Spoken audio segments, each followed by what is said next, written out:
A tentação de Jesus no deserto. O episódio da tentação de Jesus no deserto ocupa um lugar decisivo na narrativa dos evangelhos. Ele acontece imediatamente após o batismo de Jesus no Rio Jordão. Quando sua identidade é publicamente confirmada: "Este é o meu filho amado." A tentação surge, portanto, não como um desvio inesperado, mas como a primeira grande confrontação que acompanha a revelação de quem Jesus é historicamente e theologicamente. Esse episódio funciona como um rito de passagem. Antes de pregar, curar, ensinar e confrontar as estruturas religiosas e políticas de seu tempo, Jesus se retira para o deserto. Ali, longe das multidões, ele enfrenta o mal, define o caráter de sua missão e reafirma sua fidelidade ao Pai. A tentação não é apenas uma prova moral individual. Ela é a definição do tipo de Messias que Jesus será. No deserto, ele rejeita caminhos fáceis, soluções imediatas e estratégias de poder que poderiam garantir sucesso, mas distorceriam o propósito divino. Na Bíblia, o deserto não é apenas um local geográfico. Ele é um espaço simbólico de transição, purificação e encontro com Deus. É no deserto que o povo de Israel é formado como nação. Aprende a depender de Deus e enfrenta suas maiores crises de fé.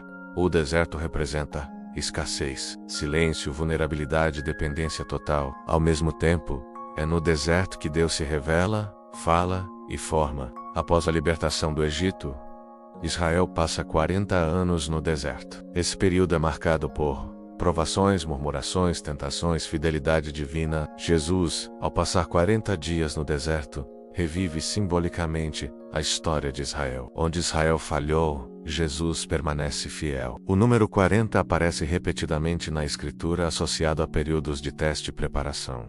40 dias de dilúvio, 40 dias de Moisés no Sinai, 40 dias de Elias até o Horebe, 40 anos de Israel no deserto. Os 40 dias de Jesus não são arbitrários. Eles indicam um tempo completo de preparação espiritual antes do início de sua missão pública. Os evangelhos afirmam que Jesus foi conduzido pelo Espírito ao deserto. Isso é teologicamente significativo. A tentação não ocorre fora da vontade de Deus, mas dentro de um propósito formativo. O Espírito não conduz Jesus à tentação para fazê-lo cair, mas para confirmar sua fidelidade. Isso desafia a ideia de que a presença de Deus elimina o conflito. Pelo contrário, ela pode conduzir ao confronto necessário. Satanás aparece nos evangelhos como o adversário, o acusador. Aquele que tenta desviar o ser humano do propósito de Deus. Ele não força, ele sugere, distorce, insinua. No deserto, Satanás não se apresenta como figura grotesca,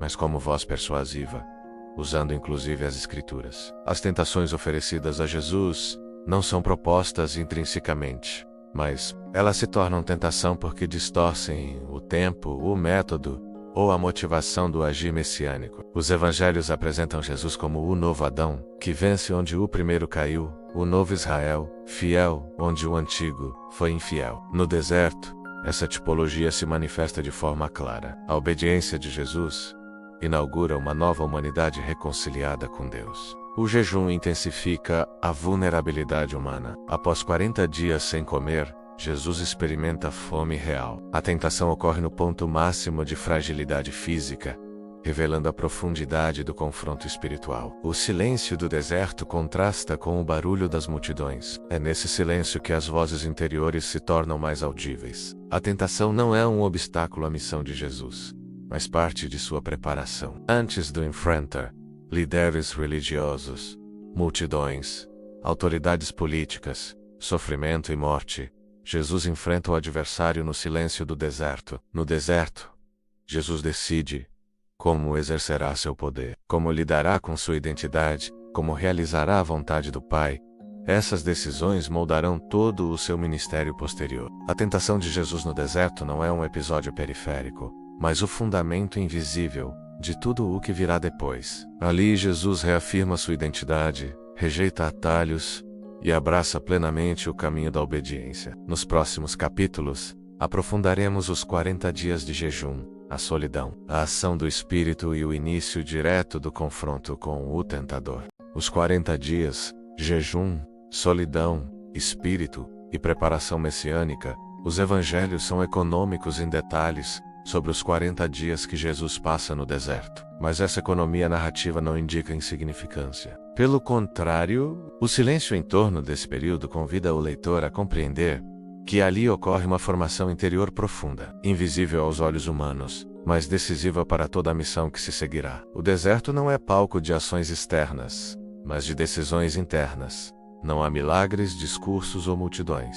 Há apenas Jesus, o Espírito e o silêncio. Esse tempo revela que antes de transformar o mundo, Jesus se deixa formar no interior. No judaísmo, o jejum não era uma prática mágica, mas um gesto de humilhação diante de Deus, busca por discernimento, arrependimento e preparação. Jejuar significava reconhecer a própria fragilidade e reafirmar que a vida não depende apenas do alimento, mas da vontade divina. Os evangelhos deixam claro que Jesus sente fome. Isso afirma sua humanidade plena. Ele não enfrenta a tentação como um ser distante da experiência humana, mas como alguém que conhece a fraqueza do corpo. A fome não é sinal de falta de fé, mas condição humana assumida. No deserto, Jesus não tem discípulos, mestres ou comunidade. Não há vozes humanas para confirmar ou questionar suas decisões. Essa ausência radical de mediações revela que a missão de Jesus nasce de um relacionamento direto com o Pai.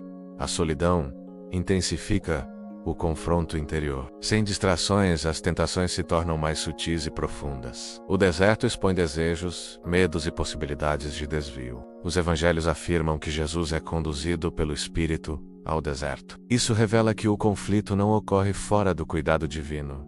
O Espírito conduz, sustenta, fortalece. Essa presença não elimina a tentação, mas garante que ela não terá a última palavra. No tempo de Jesus, muitos esperavam um Messias político, militar, libertador nacional. Essas expectativas formavam um imaginário coletivo. No deserto, Jesus rejeita essas expectativas. Ele redefine o messianismo como serviço, sofrimento e entrega. A tentação não propõe que Jesus abandone sua missão, mas que a cumpra de maneira distorcida. O momento de maior vulnerabilidade física é também um momento de maior clareza espiritual. Isso revela que fidelidade não depende de força exterior, mas de alinhamento interior. Jesus enfrenta o adversário não com demonstrações de poder, mas com confiança na palavra. Durante os 40 dias não há registros de voz divina audível, como no batismo. O silêncio de Deus não indica abandono, mas maturidade. Jesus não age movido por sinais externos,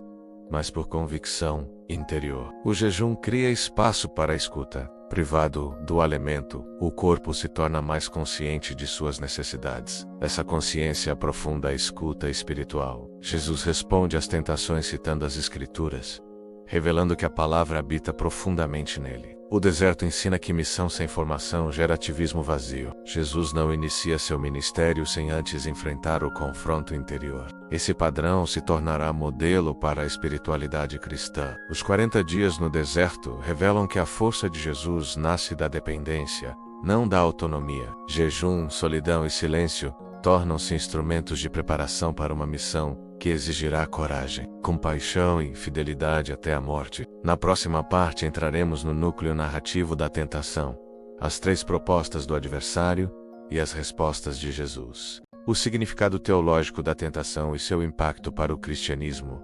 A tentação no deserto não é apenas uma prova moral, mas uma revelação do tipo de Messias que Jesus escolhe ser. Ao rejeitar as propostas de Satanás, Jesus afirma que sua missão não será construída sobre satisfação imediata, dominação política, espetáculo religioso. Ele assume um messianismo marcado por serviço, obediência e entrega. Essa escolha inicial molda todo o seu ministério posterior, desde a forma como realiza milagres até sua atitude diante da cruz. Ao enfrentar a tentação como verdadeiro ser humano, Jesus torna-se modelo para todos os que o seguem. Ele não vence por privilégios divinos, mas por confiança no Pai e fidelidade à palavra. Isso confere ao episódio um valor profundamente pastoral. A vitória de Jesus mostra que a fidelidade é possível mesmo em contextos de fraqueza. O deserto antecipa a cruz. Em ambos os momentos, Jesus é tentado a abandonar o caminho do sofrimento. No deserto, pelo poder e glória imediatos. Na cruz, pelo desafio de descer e provar sua identidade. A fidelidade no deserto prepara a fidelidade no Calvário. Ao longo da história cristã, o deserto torna-se metáfora da vida espiritual, momentos de silêncio, crises, solidão, discernimento. A experiência de Jesus inspira práticas como jejum, retiro, oração silenciosa. Nos primeiros séculos, muitos cristãos buscaram o deserto como espaço de formação espiritual. Inspirados no exemplo de Jesus, o episódio ensina que nem toda proposta aparentemente boa vem de Deus. Discernir exige conhecimento da palavra, clareza de identidade e fidelidade ao propósito. Jesus não nega suas necessidades, mas submete tudo à vontade do Pai. Satanás se afasta até a ocasião oportuna. Isso indica que a tentação acompanha toda a vida. A espiritualidade cristã não promete ausência de conflito, mas presença de graça. Cada vitória fortalece a maturidade espiritual. A igreja nasce a partir da vitória de Cristo. Seu anúncio não é medo do mal, mas esperança baseada na fidelidade de Jesus.